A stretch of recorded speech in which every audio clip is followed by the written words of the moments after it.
of the information in this book was really trying to push me to identify what was my worst day. And that was really hard for me. Really hard. I was like, I've had a lot of shitty days. I've had so many shitty days. I'm like, what is my worst? So yeah, but the only thing I am like trying to apply this to is like, what is really truly my worst day, and how can I start unfolding that part? Okay, well, can I take ownership of a sucky part of me? Yeah. It's one of the many mistakes in my book is I went on after I described the situation of finding my mom passed out on the toilet when I discovered she was an alcoholic. I explained it doesn't have to be that big. It's not one worst day, but I didn't do it well enough.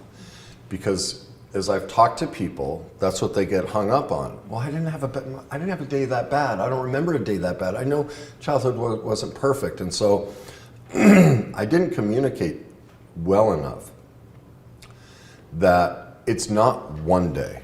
Our childhood is filled with hundreds, if not thousands, of worst days. And one of the failings of society is we try and grade trauma. I did talk about in the book that, unless it's been really bad, you didn't go through trauma.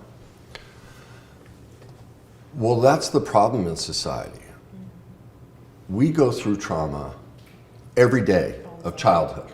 Simple little things. I can't remember, I lose track of all the things I have done videos about and blogs about, and whether it's in my book or the next book, but a perfect example of that is when I was a kid. I was about 12 years old, and I reached into the refrigerator to grab cottage cheese. I was just hungry. And my mom comes screaming over, no, that's for the dogs. Just scared the living heck out of me. Well, because we don't teach parenting, because we don't teach emotional mastery, because we're all perfectly imperfect even if we taught those things, my mom wasn't able to communicate to me that, one, she was bad at managing money. My dad had her on a budget because, we weren't rich or anything, so there's a certain amount. Now, she had 4 kids within 5 years of each other, all of us athletes, we ate like horses. So you have one problem, she can't manage money very well. 2, she's worried about, if I don't manage the food, I won't be able to feed these kids. And 3, she used the cottage cheese to hide the dog's pills when they were sick. Well, what I heard when my mom came running and screaming at me was, you're a bad kid if you eat. If you eat, I don't love you. And oh, by the way, in this house, we feed the dogs before we feed the kids. Did she say any of that? And that's the problem with trauma. Trauma is primarily about perception. It's not the actual act, it's how we perceive the act. And so do you hear how my perception of what happened is all makeup? It's all what but the way emotions work. We're not born with emotions, they are learned responses that we get from watching our parents and the definitions they place on things, and society and culture, TV, movies, all of those things. So I had learned, wait a minute, that's what this behavior means. I'm a bad child, I'm not loved if I eat, and we feed dogs before kids. Well, nobody, even clinical psychologists, therapists, almost everybody on the planet would just go, oh, that's not a big deal. So she just got a little upset about food, and no one would classify that as trauma. Well, here's the result. For nearly 30 years, I starved myself. If you'd ask me to go to dinner, I'd say, or lunch, anything, ask me to eat at any time. I go, no, I'd get angry. I'd say, I can't stand eating. It bores the hell out of me. I don't like to eat.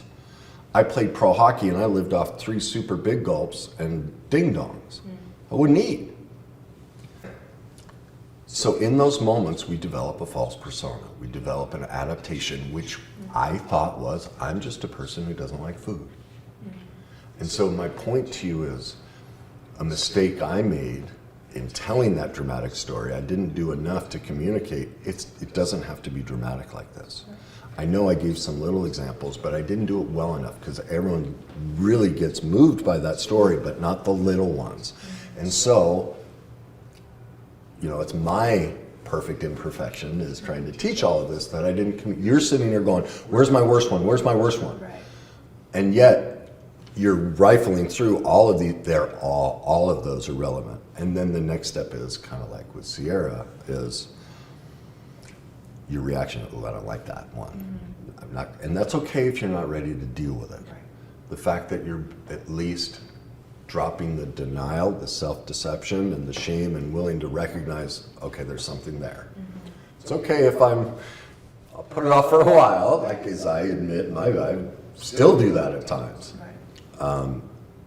But the suggestion to you is to switch the definition of trauma and worst day and look at any event in your childhood where you had an adverse emotional reaction.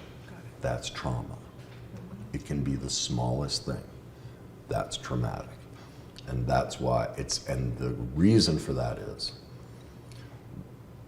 what a lot of people don't realize is we've never dealt as a society and culture with emotions or feelings. The first psychology book was written in the late 1800s. Then you have Freud and Jung in the early 1900s, but it really wasn't until the 1970s with the first reality TV shows of Phil Donahue and Oprah, where people actually started talking about emotions and parenting and childhood and relationships.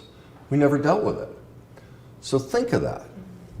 When it comes to dealing with trauma, relationships, parenting, after millions of years of being on this planet, we're 50 years into it.